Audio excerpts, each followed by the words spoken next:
think of ourselves as the most powerful beings in the universe, it's unsettling to discover that we're wrong.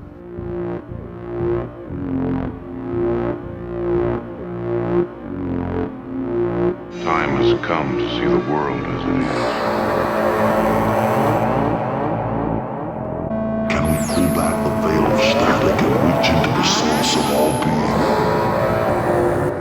Behind this curtain lies this random pattern generator. You will be responsible for an escalation that will destroy everything. In this episode, I'm going to get into something which will, understandably, be very difficult for many people to accept as possible. It took me quite a while to accept it myself, and I was the one actually doing it. One day, years ago, I was tripping on a psychoactive compound known as DOI. It is one of Sasa Shulgin's many chemical creations. I was sitting in the lotus position, legs crossed, listening to the phenomenal music act Coil, who are themselves self-admitted psychonauts and magic users. I was holding a lighter in my right hand. I felt a strange and unexpected, but very pleasant feeling of energy descend down into my head and then course down through my body before moving into my right arm. I felt a strange impulse to lift my right arm and open my hand palm upward. After doing that, the surge of energy traveled to my open right hand. In that moment, for some reason, I was absolutely positive that I could levitate the lighter to float in the air over my hand, so I began doing that with the energy. Suddenly, the lighter jumped in my hand, flipping over on its own. This instantly shocked me out of my meditative state. What the hell just happened? I remember staring down at the lighter in my hand in disbelief as the Coil song I Don't Want to Be the One found its way into my ears. That's not possible, I thought. That's not possible, but I just did it. As the song shouted out, I don't want to be the one, my mind raced. Am I the one? Like goddamn Neo in the Matrix? Do I have some kind of mutant power like a comic book superhero? The lighter seemed to look back up at me with a cheeky regard. The walls of reality and everything that was and was not possible came crashing down around me. I felt freedom and power to a degree I never before imagined was even possible. It was perhaps the most exciting and awe-inspiring moment of my life. I collected myself, wrangling myself away from the whole I am God mentality which had overcome me. Perhaps I just imagined it. Maybe I moved my arm without realizing it, making the lighter seem to move on its own. So I tried it again. Once again, the lighter flipped over in my hand. I did it a couple more times before retiring for the night. The next day, I thought to myself, truly that didn't happen last night. I must have just imagined it in my psychedelic state. So I tried it in the clear light and sobriety of day. The lighter flipped over in my hand again, and again, and again. This was really happening. We are not just piles of meat machinery with a delusion of spirituality and meaning. Well, at least I wasn't. I tried different techniques to be sure that I wasn't just somehow subconsciously making micromuscular movements with my hand, causing the lighter to appear to move on its own. No, I tilted my hand in a way so that the lighter actually rolled up my inclined hand somehow. That certainly cannot be attributed to the fabled micromuscular movements the skeptics love to mention when dismissing things like dowsing, yet have never proven the existence of. This was really happening. If I could do this, what the hell else could I be capable of? I found that when I flipped the lighter around in my hand a couple of times, I would feel drained of energy, kind of like I would in the past after doing pendulum dowsing. I also discovered that the best object for doing this paranormal act was a heavy spherical shape, so I eventually settled on a small glass ball. This also had the side benefit of being transparent, so if somebody saw me do it, they couldn't accuse me of using some kind of a motor inside the ball, or that the ball was magnetic somehow. It was glass. Glass is not magnetic.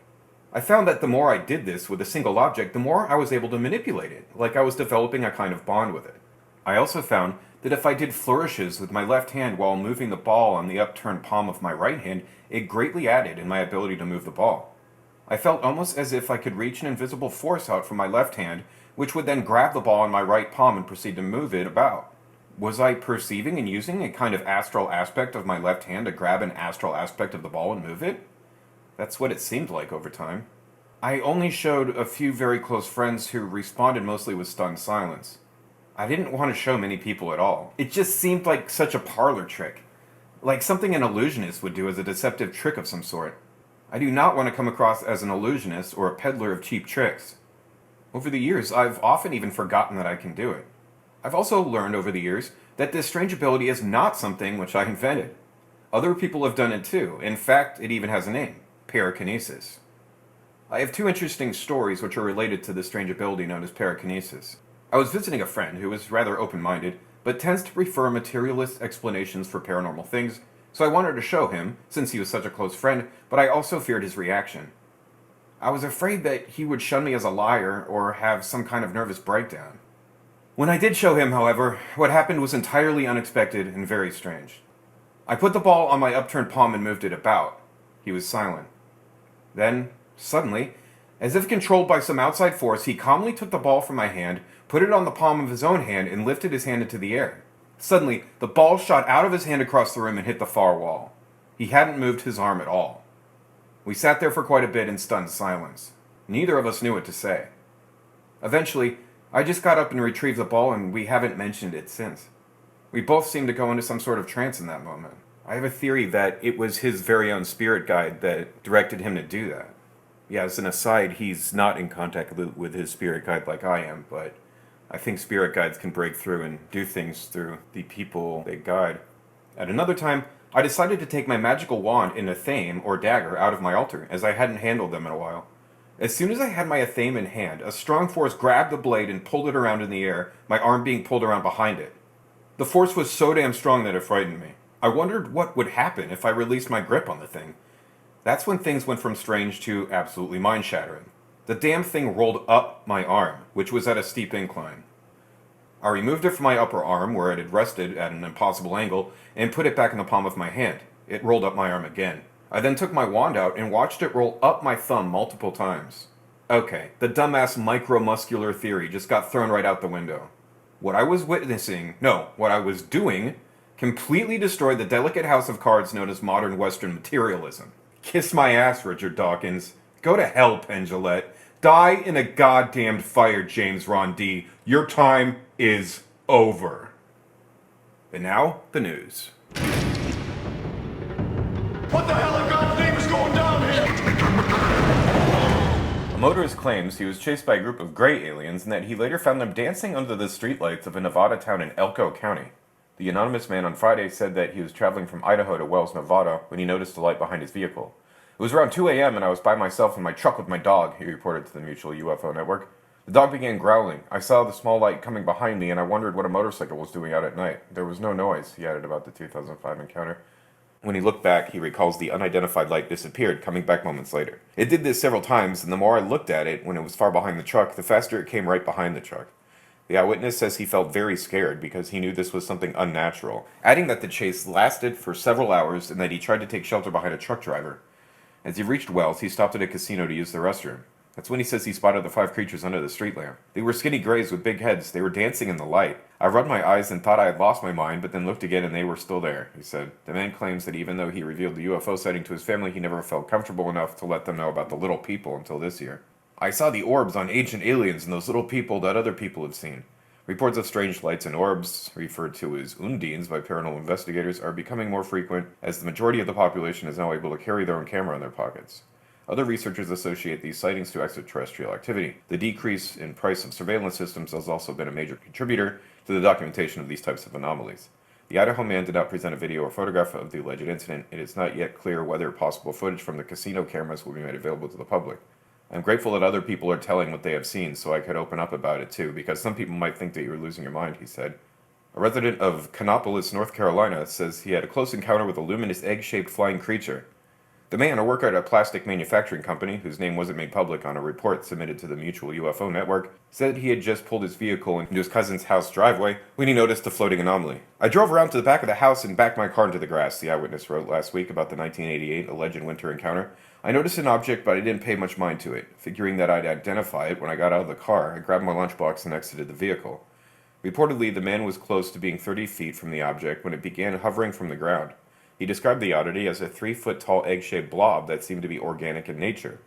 Its skin seemed to move, or travel around its body. It had hundreds of pores, he explained. The pores gave off light reminiscent of lightning bugs. The color of the lights on this was closer to copper. It maintained its basic oval shape, but it kept changing a little from top to bottom with the same randomness as the lights. It went up about 30 feet and across the street. It was within the silhouette of a tree, as if it were trying to get to cover, he added. The man, he says, stood there for a few seconds, stunned and trying to figure out what he was really looking at. He then went inside the house and continued to watch the purported creature through his bedroom's window. It was cold out, so I didn't stay out there long. I looked through my window a final time a little after midnight before I went to sleep and it was still there. When I woke up the next morning, it was gone. The Canopolis resident also claims that he regrets not calling the police to report the incident at the time, fearing they would think he was crazy. It was the most fascinating thing I'd ever seen and have ever seen. I would be beyond appreciative if you know of any stories similar to this. I'd like to know that I'm not the only one that witnessed this, he said. A group of Peruvian men in Puerto Maldonado captured on video images of an unidentified being they referred to as humanoid last Sunday. Radio and television producer Cesar Rodriguez and his team told UFO investigator Anthony Choi that they were in the city of Puerto Maldonado on March 6th when they captured the oddity. The men produced a 2-minute-long Spanish-speaking film in which the alleged entity can be seen slowly flying over a church. The dark human-like silhouette was reportedly visible for about 5 minutes prior to vanishing. It's like a humanoid, Rodriguez says in the video. It's like an animal or something, he adds. The men appear to be struggling to keep a constant visual contact with the supposed humanoid, but the camera seems to be able to capture the entire sighting. It is not there, but you can see it on the camera, Rodriguez explains as the other men in the video announce its disappearance. That's crazy, isn't it? You can only see it on the camera now. The unidentified creature then gets lost behind the clouds.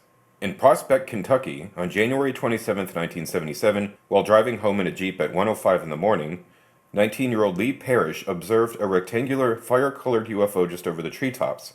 The craft measured about 10 feet high and 40 feet wide. Suddenly, the Jeep seemed to be under someone else's control and the radio failed. Parrish remembers being under the silent UFO at one point and seeing the craft speed away. He got home about 35 minutes later than the 7-minute drive home should have taken. His eyes hurt and his mother noted that they were bloodshot. Under hypnosis, Parrish recalled the source of that eye pain. It came from looking at the UFO. Once under it, his Jeep had been suspended in midair while Parrish was transferred, without ever opening the Jeep's door, into a large circular room. 3 machine-like beings stood in the room. The tallest one, a towering 20 feet high, was black and shaped like a tombstone, with a small featureless head. Its skin was rough in spots, smooth in others. It also had a handless, one-jointed arm. The smallest being stood less than 6 feet tall and was red and rectangular like a Coke machine. It too had one handless arm, though it was not jointed. Parrish sensed the being was scared, though it slowly approached him and touched his head and shoulders, causing a cold stinging sensation. He later interpreted this as a physical checkup. The third machine-like entity was white, about 6 feet tall, and bulkier than the others. It had a triangular head and 2 arms, which it did not use. This glowing white being made the only sound, like someone brushing their teeth. Parrish got the impression that this one was the leader. The 3 beings then seemed to merge into one another. First, the smallest one went behind or merged with the white creature, and then the white one went behind or merged with the tall black entity. As the black entity began to back away, Parrish felt warmer. Suddenly, the black being disappeared, and Parrish found himself back in the Jeep, feeling that the beings would one day contact him again. The investigators were convinced of the witness's sincerity. Similar rectangular crew members had been reported before. Some had been seen during an early morning UFO encounter in Brazil in September of 1968. On October 7, 1954, at 0620 hours, in Saint-Jean-d'Assay, France, en route N138, a truck driver, Mr. Tremblay, saw an intense blue light coming toward him. The object producing it was cigar-shaped, red and blue. Engine and headlights died. On October 7, 1954, at 1430 hours, in Montaut, France, R. Margalen saw an object that had landed in a field. It was hemispherical, about 2.5 meters in diameter. The witness gasped for air and felt paralyzed. On October 7, 1954, at 1930 hours, in Saint-Étienne-sous-Babouis, France, Marcel Goyot was coming from work near his village, and his son Jacques followed the same road 10 minutes later. Both saw, at a railroad crossing, 3 objects on the ground that gave a bright white light. One was circular, the others were cigar-shaped. On October 7, 1954, at 2400 hours in Bompas, France, Mr. Sabili saw an object land in the village. He called his neighbors and they observed the departure of the craft. On October 8, 1954, at 0230 hours, in Tehran, Iran, Gassim Fili of Emireya Street was on the 2nd floor of his house when he saw a luminous, white, flying object stop in midair 20 meters away. Lights were shining from the rear and the sides of the craft. Inside could be seen a small man dressed in black, wearing a mask with a trunk like an elephant. I was standing with both hands on the bar of my balcony looking with astonishment at this strange object when I suddenly felt as though I were being drawn up toward the object by a magnet. Mr. Feely cried out in terror and woke up his neighbors. The object shot straight up, emitting sparks, and it was lost to sight almost immediately. Now some strange events in Japan. In Akita City, Virgin Mary statue shed tears from right hand, 1973. She shed tears and sweat in 1975. In Camp Ukubo, near Kyoto, soldier on guard duty saw winged man, 1952. In Fujishiro, bank manager driving on bypass with 2 colleagues saw black car ahead of them disappear in puff of white smoke, 19th November 1963. In Fukuoka Prefecture, stone image of guardian deity shed tears after owner made offerings of flowers and tea, 22nd July 1983. In Mount Hiba area, Hibagon monster or man-beast reported early 1970s. Also similar creatures called Yamagon and Kuigon.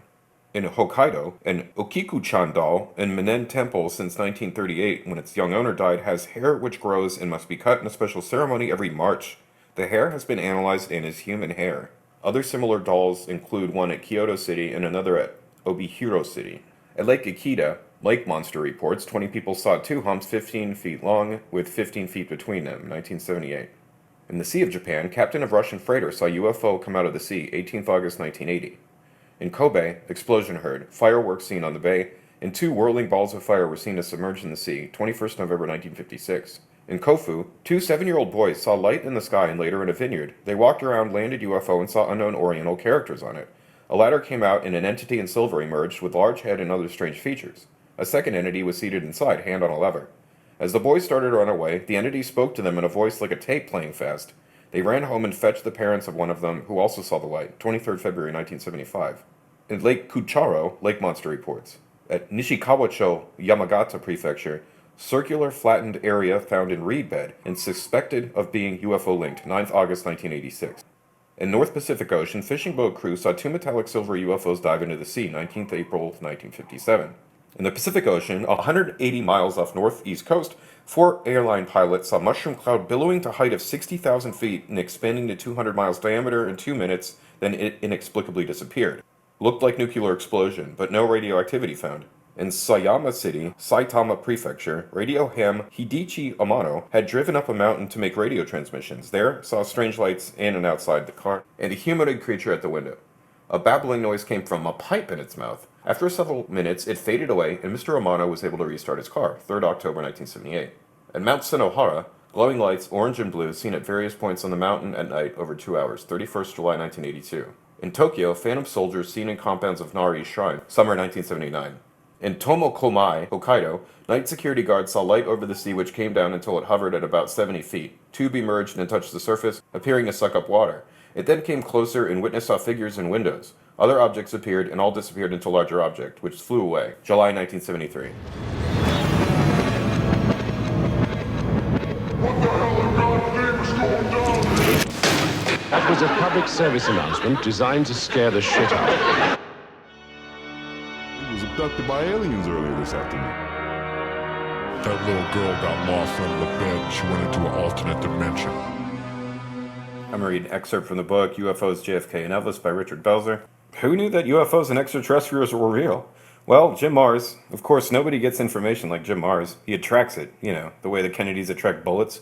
But according to Jim, the entire cast of the ongoing drama we call contemporary history knew UFOs and extraterrestrials were real, including John Kennedy himself. A source connected to the military who has proven himself very credible recently provided Mars with an interesting document. Dated November 12, 1963, less than a month before JFK was murdered, and signed by the ill-fated president, the document is directed to the head of the Central Intelligence Agency. It begins, Subject matter, classification review of all UFO intelligence files affecting national security. And in it, JFK, as President and Commander-in-Chief, orders the CIA to gather up all their files on UFOs and turn them over to the White House. Confused about the reason for Kennedy's cosmic consciousness? I was too. But then Jim reminded me that, in 1963, Kennedy was already pursuing some joint space explorations with the Soviet Union. He was concerned that everyone involved might not be able to make a distinction between a true UFO and one of our own aircraft prototypes. If the Russians mistook a real UFO for one of our prototypes, they could have touched off World War III. In fact, there is evidence that every president from Truman on knew about UFOs, so an accidental war caused by a case of mistaken identity was a big concern for several American presidents. Anyway, it's all very fascinating, and if this document is correct, and Mars has every reason to believe it is, we now have proof that Kennedy directed the CIA to collect all of their serious and classified UFO reports and turn them over to the Russians. And can you imagine how that would have sat with the coldest of the Cold Warriors? Not only did Kennedy lose Cuba and Vietnam, now he wants to give them our space technology? Maybe we should just kill that idea before it gets out of hand. Time has come to see the world as it is. I'm going to read an excerpt from the book Mind Over Matter, and it's one of those time-life books that doesn't have a specific author. There are those who become so adroit at summoning and deploying their mental energy that they can seemingly flout physical laws as they wish. And there may be no better illustration of such singular talents than Daniel Douglas Home, the preeminent medium of the 19th century. Holmes' abilities were indeed prodigious. He dazzled Europe, including the royal courts of Napoleon III and Tsar Alexander II, with his occult skills, daring, for example, to lead seances in daylight rather than in the darkness favored by other mediums of the day. In small, informal demonstrations for friends, he would plunge his hands and even his face into a hearth fire, moving it about as though bathing in water, wrote one nonplussed observer. Holmes' little performances were the outlandish stuff of fairy tales. There were reputable people who swore that he had stretched himself before their eyes so as to add 6 inches to his height, or that he had set an accordion to swinging about a room, playing a sprightly tune with no one at the keys.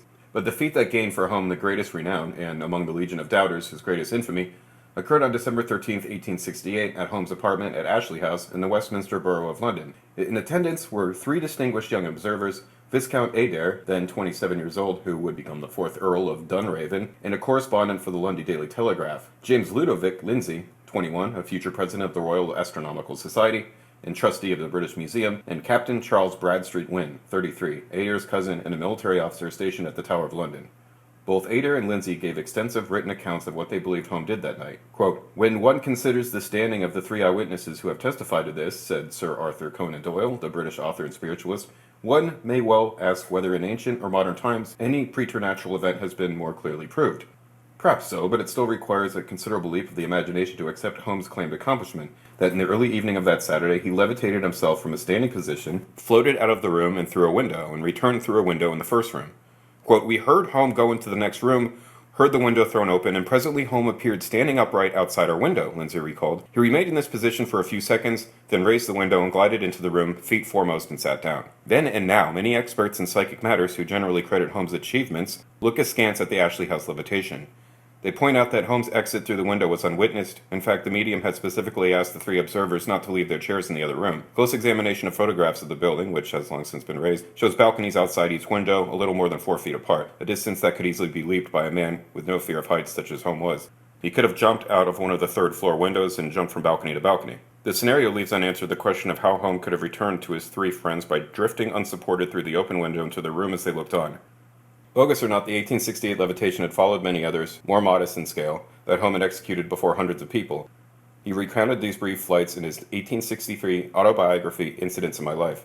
"During these elevations or levitations," he explained, "I usually experience in my body no particular sensation other than what I could only describe as an electrical fullness about the feet.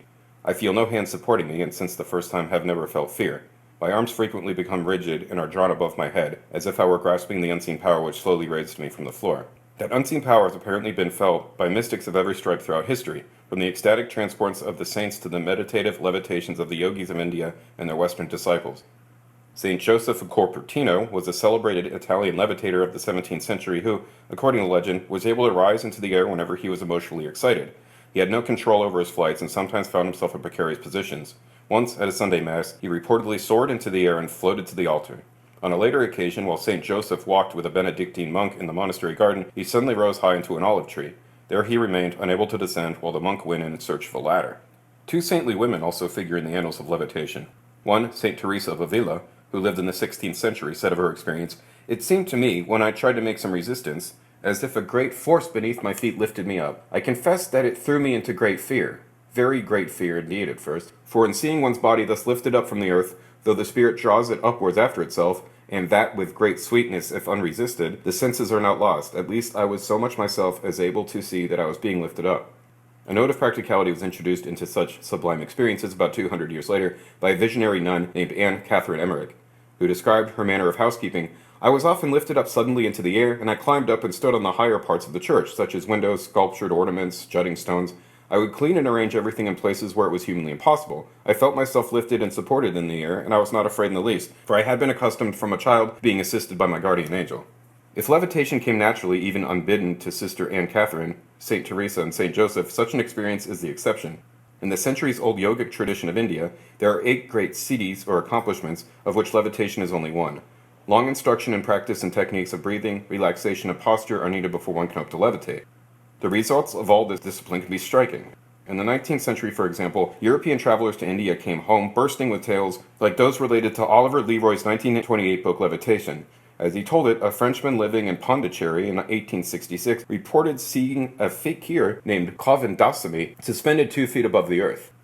Another time, the same fakir visited the Frenchman for lunch, and upon leaving, was lifted about 1 foot from the ground, where he stayed motionless for about 5 minutes. India has remained the world center of supposed levitation, although some practitioners of the art have sought to export their knowledge to the West. Maharishi Mahesh Yogi, perhaps the modern world's most celebrated guru, or spiritual guide, began teaching courses in levitation at his very expensive Swiss Academy in 1976 as an extension of his teachings in transcendental meditation, familiarly known as TM. On May 16, 1977, the London Evening News reported that 12 students had graduated from the Maharishi's first 6-month course. One newly minted adept, Albertine Haupt, was quoted as saying, "I suddenly found myself 6 feet above the floor and thought, heavens, I've done it." Apparently, the descent was more difficult than the flight. She and the other students reportedly landed unceremoniously, and despite plentiful foam rubber padding, sustained a number of minor bruises. Albertine Haupt did not reveal her technique. But another TM graduate explained a bit hazily, people would rock gently, then more, and then start lifting off into the air. Then you learn to control it better, and it becomes totally exhilarating. For such students, it seemed no great trial to achieve a state of semi-weightlessness through meditation and thus be capable of levitation. One devotee of yoga and meditation, Steve Richards, described the method more fully in a book titled Levitation, like Oliver Leroy's. Noting that breath control for occult purposes underlies a science known as pranayama, Richards went on to explain that levitation comes from pranayama, and pranayama comes from control of an energy in the air called prana, energy in its purest form. The power of mind over matter is possible, he declared, because prana not only controls mind, prana is mind. To achieve levitation, Richards wrote, students must sit in the cross-legged position known as full lotus. They must learn to breathe properly in the manner described by yogis as diaphragmatic breathing, which involves building up the ability to hold one's breath. Systematic deep relaxation must be learned and practiced and ultimately combined with the pranayama cycle of inhalation, breath retention, and exhalation. As one traditional yogic text, the Siva Samhita, describes the process, in the first stage of pranayama, the body of the yogi begins to perspire. In the second stage, there takes place the trembling of the body. In the third, jumping about like a frog. And when the practice becomes greater, the adept walks in the air. Time has come to see the world as it is. I'm going to read a chapter from the book My Life with the Spirits, The Adventures of a Modern Magician by Lon Milo DuQuette. It's called Israel Regardi in the Exorcism of Garkon. Early in 1980, I secured a comfortable position as a laboratory technician at yet another medical device laboratory. I was very lucky to work for a dear woman who was absolutely fascinated with my extracurricular magical activities. One morning, she burst into the lab and gushed, "Lon, pick up line 2. It's Dr. Regardi and he wants to speak to Bishop DuQuette." Israel Regardi was my hero, a true adept and a living page of magical history. He was a Lester Crowley secretary and student in the 1920s, and later went on to rend the veil of the Golden Dawn with his controversial publication of its ceremonies and teachings. His books are the indispensable core of every English-speaking magician's library. He lived about 60 miles away in Studio City. Constance and I had been introduced to him a few years earlier by Grady McMurdy, the caliph of the OTL. I had met him only twice since then, and we exchanged a few letters concerning a peculiar project dear to both of us. As we both had collections of letters from individuals claiming to be the incarnations of Aleister Crowley, I suggested we pool our stories and publish them as Liber Nuts. He liked the idea and sent me on several field trips to interview new Crowleys as they surfaced. This phone call was obviously a joke. Regardi had a playfully twisted sense of humor. A few weeks earlier, he had donated a box of books to Hebrew Raha Lodge, and I was sure he was calling to tell me he had more. "Lon, this is Francis Regardi. Dear boy, I hope I haven't gotten you fired." He didn't mean it. "Oh, everyone here knows I'm crazy." I didn't mean it. "I was wondering if you could do me a bit of a favor. I need a bishop, and as I'm sure you know, it takes a bishop to order an exorcism." Now I really knew he was joking. I solemnly deepened my voice in mock virility. "Why, yes, doctor, of course, naturally. How many exorcisms shall I put you down for?" I smiled and winked at my boss. My smile quickly faded as I realized he was not joking. As it turned out, a psychiatrist friend of his was treating a patient who was convinced that she needed formal exorcism. The woman was knowledgeable enough to know that classic exorcisms must be performed under the direct auspices of a bishop with legitimate apostolic lineage. "Your line is as good as any, and I'm sure we can't get a Christer to cooperate on such short notice. Of course, she just needs a show. I thought you might know someone in your lodge who can give her one." I couldn't believe he was asking me to do this. I giggled nervously and mumbled something. "It's really quite sad, actually. If you're up to it, you will need to talk with her doctor. Do you have a pencil?" Before I had the presence of mind to protest or ask any more questions, he dictated the name and number of a Dr. Kaufman in Long Beach. Before I hung up, I reminded him that he, too, was a wandering bishop and asked why he didn't arrange the exorcism. "I just did. Do tell me how it goes." He hung up. A few minutes later, I called Dr. Kaufman. She was a pleasant-sounding woman who was very serious about scheduling an exorcism. Regardi had been her Reichian therapist, and she admired him passionately. Although she made it quite clear she did not believe in demons and spirits other than as psychological metaphors, she was familiar with the fundamentals of Hermetic thought and respected its potential in modern therapy. I didn't need to ask any questions. She started talking and was very candid. The subject was a 38-year-old woman named Sharon. Her husband had recently committed suicide, and she was left with 3 children ranging in ages from 11 to 16. When she was 2 years old, her stepfather began sexually molesting her on a regular basis. Early on in this monstrous cycle of abuse, Sharon created a make-believe guardian, a friendly dragon named Garkon, who came and delivered her to happy places while her little body was being violated. He helped her survive her nightmarish existence, and for years this double life kept her relatively sane. As she grew older, however, her champion's character began to change. Shortly after she started school and began noticing boys, Garkon's rescues were spiked with random acts of petty cruelty. A sharp dragon nip on the tummy or an ill-tempered scratch on her face. Ironically, Sharon felt that she deserved these little punishments and suffered them gladly, for without question, her fantasy life with Garkon was infinitely preferable to the nightly visitations from her stepfather. The years of abuse finally ended when she was 14. Her stepfather lost his head completely in a skillful display of physical contortion requiring the use of the kitchen table, the big toe of his right foot, and a 10-gauge shotgun. That night when Sharon went to bed, she dared to fantasize a new life free of the horrors of her early childhood. She would no longer need Garkon to rescue her. Indeed, Garkon was a reminder of everything she wanted to forget. But Garkon did not go away. The next night, he swept into Sharon's bedroom. He had grown to an enormous size and lost all his vestiges of his old friendly countenance. He boasted that he had eaten her stepfather's head and vowed that no man would ever hurt her again. The dynamics are pretty simple, Dr. Kaufman said. He torments her cruelly whenever any factor of sexuality enters the life equation. In high school, she avoided the dating scene altogether and concentrated on her studies. She married in her junior year of college, but because she could never enjoy lovemaking without arousing Garkon's wrath, the marriage was predictably an unhappy one. The ordeal of conceiving and bearing children was excruciating. She nearly died during each of her 3 pregnancies. She was perpetually nauseous and often lost consciousness. After the birth of her 3rd child, she and her husband ended their sexual relationship altogether, and for 10 years Garkon slumbered. The truce was shattered when Sharon's husband committed suicide after a business failure. Many old issues with her childhood resurfaced, including Garkon. This time she resolved not to face the problems alone. She sought out psychological counseling. This act of spiritual independence enraged Garkon, who, now sensing the danger to his very existence, was escalating his attacks and making Sharon's life unbearable. She contemplated suicide, an idea that Garkon wholeheartedly endorsed. Instead, she settled on the idea of an exorcism. Ironically, Sharon was not a devoutly religious person. In fact, she fancied herself a New Age agnostic. Her psychologist would have none of it and referred her to Dr. Kaufman, thinking that at least a psychiatrist could prescribe appropriate medication. Dr. Kaufman resisted drug therapy but was willing to explore exorcism as a psychodramatic exercise. I didn't know what to say. The story was very compelling. Dr. Kaufman seemed anxious that I appreciate the psychological significance of Sharon's possession and was patient enough to keep pointing out how all this was perfectly understandable from an analytical point of view. I really wanted to help, but this was serious stuff. I could barely keep my own demons from eating me. I certainly did not feel equipped to exorcise such a formidable psychic entity from someone else. Still, it seemed as if the whole universe and my magical hero had conspired to put me in the middle of this situation. I thought for a moment who I might know among my eccentric and bohemian cronies who was knowledgeable enough and crazy enough to be my exorcist. The answer came to me immediately. I know who can do it if you will agree. When do you want to do this? Tonight, Dr. Kaufman answered as though she was sure I should have already known that. At my home in Long Beach. Nathan Sanders was an OTO brother and the most experienced goetic magician I'd ever met. He was the former student of Carol Pokirunian, the legendary master of the art of evocation. See the book of Solomon's Magic by Carol Pokirunian, Pasadena Church of Hermetic Sciences, 1996. Runyon discovered the key secret of conjuring a spirit to visible appearance in the Black Mirror. This facial distortion technique had been lost in the Middle Ages, leaving a half-millennium of magicians struggling to see spirits in the incense smoke rising from an empty triangle.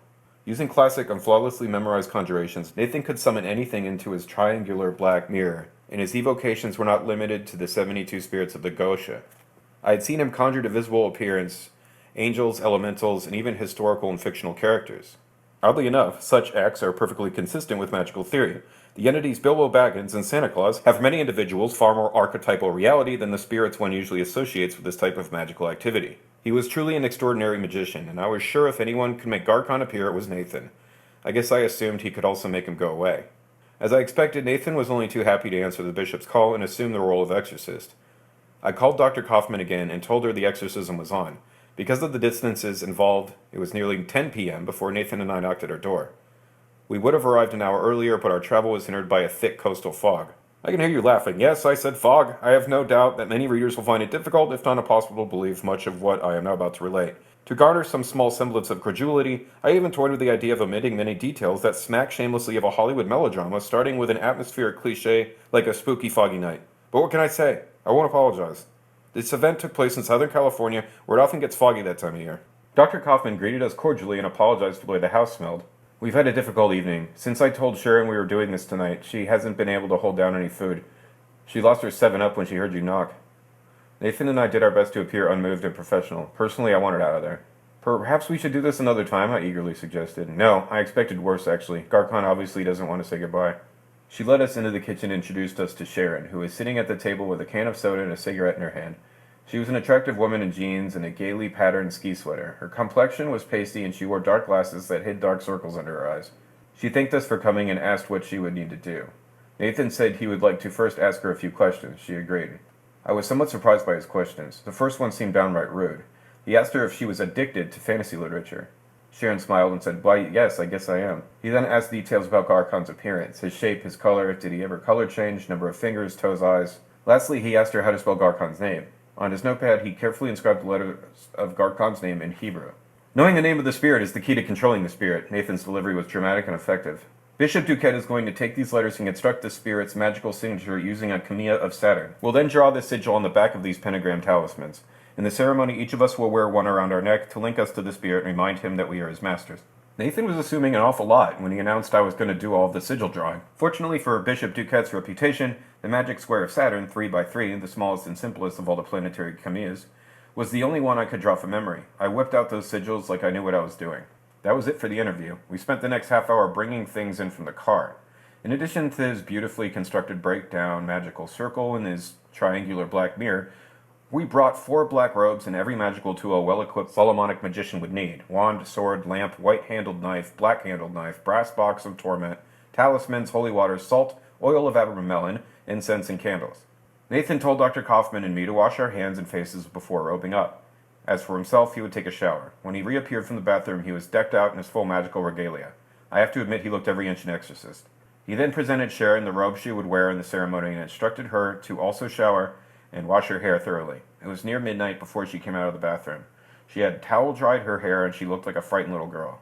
There wouldn't be room for all of us in the circle of art, so we created a large outer circle with a length of clothesline. Sharon would stand in the central circle holding 2 lighted tapers. The triangular black mirror was placed outside of both circles and positioned so that she could easily see the reflection of her own face illuminated by the candles. Nathan, also in the central circle, stood directly behind her. He would be the operator and she the receiver. Dr. Kaufman and I were to stand in the outer circle on either side and slightly behind Sharon. We all had our sigil pentagram talismans around our necks and a parchment hexagram of Solomon pinned to the skirt of our black robes. Nathan then ran through a quick checklist of items to see if it was all in readiness. Was the phone off? Were the doors locked? Were the pets outside? Did anyone need to pee? When he was satisfied, he lit the 2 candles in Sharon's hands and turned out all the lights. Before entering the circle to begin the ceremony, he unwrapped a tiny cake of hotel soap and with it drew a large version of Garkon's sigil in the center of the black mirror. This act made Sharon gasp sharply, as if someone had seized her throat. I was no longer nervous, I was afraid. "Your Grace, would you be so kind as to banish the temple by the rituals of the pentagram and hexagram?" This was another one of Nathan's kind gestures to make it appear that I was needed. I didn't mind. At least it was something simple I could do to be helpful. After I banished, Nathan performed brief cleansing and consecration ceremonies and formally declared the temple open. He asked Sharon to take several deep breaths, relax, and gaze at her reflection in the triangle. He then began to recite the classic conjuration of the Gosha. "I do invocate and conjure thee, O Spirit, Garkon, and being with power armed from the Supreme Majesty, I do strongly command thee." Nathan used a special voice for his conjurations. It was lower and stronger than his natural voice, but gave no hint of artificial affectation. His words rode smoothly upon 2 or 3 notes. Whenever the text ran into pockets of bizarre and unintelligible names and words, he linked them smoothly into a sonorous string, almost as if they were one long master word of unspeakable power. By Berylanensis, Baldachiensis, Palmachia, and Apologe Sidis, by the most powerful princes, Janai, Liachidae, and ministers of the Tartarian abode, and by the chief prince of the seat of Apologia, in the 9th legion, I do invoke thee, and invocating conjure thee. All the while he conjured, he held his wand high and drew angelic sigils in the air above Sharon's head. "And being armed with power from the Supreme Majesty, I do strongly command thee, by him who spake, and it was done, and unto whom all creatures be obedient." He wasn't through the first section when Sharon started to weave back and forth and let out short, pitiful sobs. Nathan went on, but was soon drowned out by Sharon's whimpering. He continued louder and louder. "By all the names of God, Adonai, El, Elohim, Elohai, Enyeh, Asher, Enyeh, Zeboath, Elion, Jah, Tetragrammaton, Shaddai, Lord God Most High, I do exercise thee and do fully command thee, O thou spirit Garkon, that thou thus forthwith appear unto us here before the circle in a fair human shape, without any deformity or tortuosity. Sharon was now thrashing from side to side, sobbing uncontrollably. I was certain she was faking. She'd seen too many movies, I thought. I was embarrassed for her, embarrassed for all of us. The noise and commotion were too much for Nathan. He stopped reciting the conjuration and simply shouted at Sharon, "Is this spirit in the triangle?" "Yes," Sharon screamed angrily. "He's always been there." When I heard those words, I knew she was not acting. I felt the hair on the back of my head spring to attention. The atmosphere in the room seemed to collapse under a crushing wave of primitive malice. I was petrified. Sharon dropped her hands forward, spilling hot wax down the front of her robe and onto the carpet. I stepped forward and lifted her hands back into position. When I touched her arms, they were as hard as rock. Her wrists and hands were swollen to such a degree that her fattened fingers could barely close around the candlesticks. I stole a quick glance at her face. It was bright red and her cheeks so puffed up that her eyes were nearly pinched shut. With the tip of his wand, Nathan poked me back to my station and commenced to address the spirit. Even in this chaotic environment, he calmly welcomed Garkon and praised him for all his years of service to Sharon when she was a little girl. He then explained that Sharon was now grown up and that his actions were hurting her. Sharon stopped crying and began to let out an extended monotone howl of the word no. She held the note until her breath was exhausted. As she pushed the last air from her lungs, she induced a cycle of coughing that eventually led to retching spasms of dry heaves. Dr. Kaufman and I had to take the candles away from her. Nathan shouted at her, "Look into the triangle! Is Garkon in the triangle? Tell me what he's saying." "Oh, yes," Sharon hissed with venomous sarcasm. "He's laughing at you." It soon became clear that Garkon could not be drawn into dialogue. The spirit's only response was to create terror and then feed on that terror. He was doing a very good job. Poor Sharon bobbed up and down like a caged monkey, shifting from foot to foot, and she gawked open-mouthed at the triangle. From where I stood, it appeared that she no longer had a neck. Her shoulders had risen and become squared. I remember thinking that it looked like she had put on her robe with a coat hanger still in it. Nathan tried once more to reprogram Garkon to become a supportive familiar, but Garkon would have none of it. The response was always the same, more pain inflicted upon Sharon. "Then, if you refuse to help her, you will no longer be allowed to hurt her." Nathan popped the cork on the crystal vial of holy water and shook it, first upon Sharon and Dr. Kaufman and me, then upon the triangle itself. "Now, O Garkon, since thou art still pernicious and disobedient, I do in the name and by the power and dignity of the omnipresent and immortal Jehovah Tetragrammaton, do bind thee in the depths of the bottomless abyss." He emptied the vial of holy water over Sharon's head, then ripped the parchment talisman bearing Garkon's sigil from around her neck. He reached to where I stood with the lighted candle and passed the talisman through the flame. "I conjure thee, O fire, by him who made thee and all other creatures for good in the world, that thou torment, burn, and consume the spirit Garkon for everlasting." Then he allowed the talisman to catch fire and held it until it was almost consumed. He tossed the last flaming fragment in the air. It burned completely out before it reached the floor. I was very impressed. "I hereby excommunicate thee and destroy thy name and seal and burn thee in the immortal fire and bury thee in immortal oblivion." Predictably, Sharon howled and babbled. Nathan then stepped between her and the mirror, and from the confines of the circle, he hurled a black cloth at the triangle. It snagged the uppermost point and fell to cover the entire surface of the mirror. He turned Sharon away from the triangle and gently helped her to the floor. He raised his wand and aimed it at the covered mirror. "Christios confa peripso ama is. Let the company of heaven curse thee. Christios ror gra tofglo eove ama is. Let the sun, moon, and all the stars curse thee. Christios lufistias ad tofglo per peripso ama is. Pujo ielprig dis apila od pujo mir edfantil. Let the light and all the holy ones of heaven curse thee unto the burning flame that liveth forever, and unto the torment unspeakable." Nathan sat down beside Sharon and put his arms around her. We all remained silent for what seemed a long time. He then helped her to her feet and showed her the mirror. "That's it," he said cheerfully. "All gone. You'll never be this embarrassed again. Thank you for not throwing up on my robe." Sharon laughed and hugged him. We all laughed and hugged. "Your Grace, will you do the honors?" Nathan really enjoyed his role as exorcist.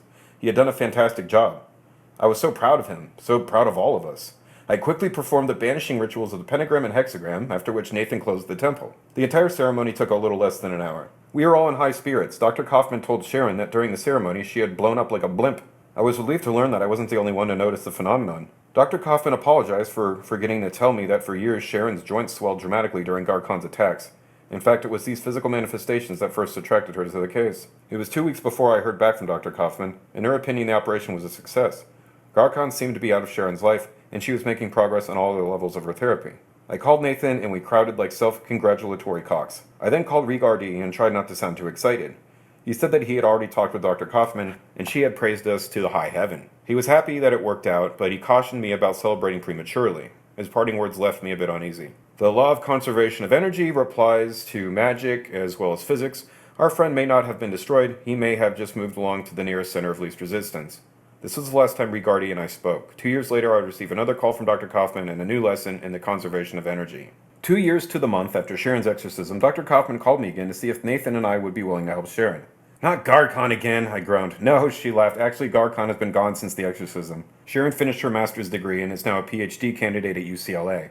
No, Sharon's doing great. There's been a family tragedy, though. Her son Robert committed suicide day before yesterday, and the two girls are taking it pretty hard. This didn't sound like anything that should involve the esoteric theatrics of Bishop DuQuette's traveling demon show. I voiced my sadness and asked Dr. Kaufman to relay my sympathy. I knew etiquette now demanded I say something like, "Is there anything I can do to help?" But I resisted the temptation to be a gentleman.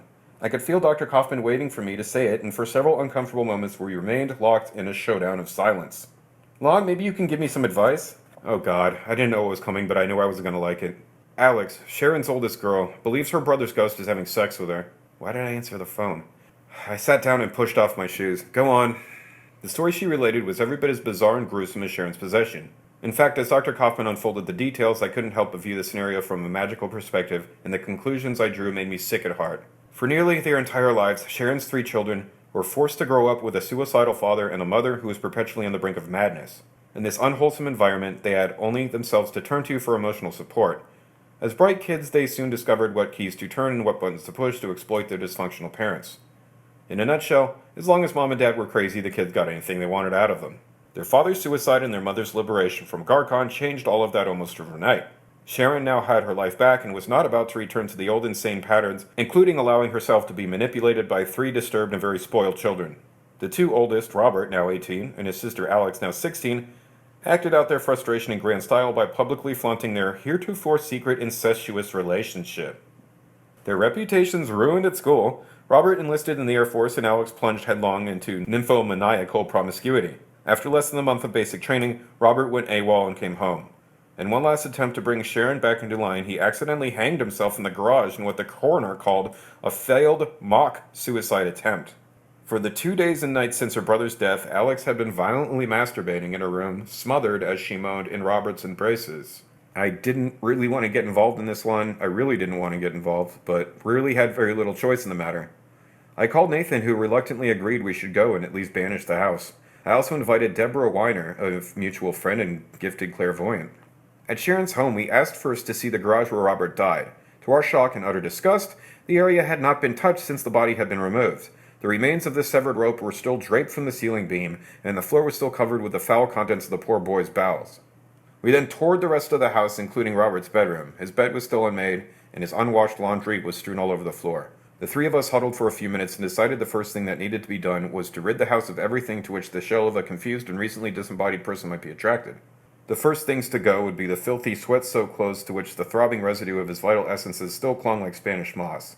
Barbara said there was enough astral chum in the air to build the bodies of 50 ghosts. We cleared out his room completely and piled all of his dirty clothes, his bathroom towels, and his sandy wetsuit on the floor of the garage. We then proceeded to ceremonially banish and cleanse every room in the house except the garage. Our plan was to lure Robert out of the house and concentrate him in the garage. Before we dealt with Robert in the garage, however, we needed to talk with Alex. Alex behaved as if she didn't want to be banished or exorcised or bothered. We respected her wishes. She did allow us to banish and cleanse her room, and before we left her, she cooperated in a little ceremony Nathan had devised. He tied one end of a length of string around a portrait of Robert and the other around Alex's waist. He then gave her a pair of scissors and asked her if she could cut the string. She said she could and proceeded to do so. Our last duty was in the garage and included, along with a lot of bell ringing, the supreme banishing rituals of the pentagram and hexagram, and the whole spectrum of Golden Dawn purification and consecration ceremonies. Sharon thanked us and vowed that she would get rid of everything in the garage the next day. As we shook hands, I realized that Rigardi was right. Garkon had just moved along to the nearest center of least resistance. I didn't want to know where the law of conservation of energy would send him from here. Science can explain everything if we look hard enough. Shut up, science bitch. Nothing is true. Everything is created. Not only is he like ruining my life, but with all this God shit that he's into, could be ruining my afterlife. It's a sort of interdimensional vagina that somehow appears. I can interact with it. Fabric of the entire universe could be torn apart. I know my mind is changing. I'm already too far gone to know what to do.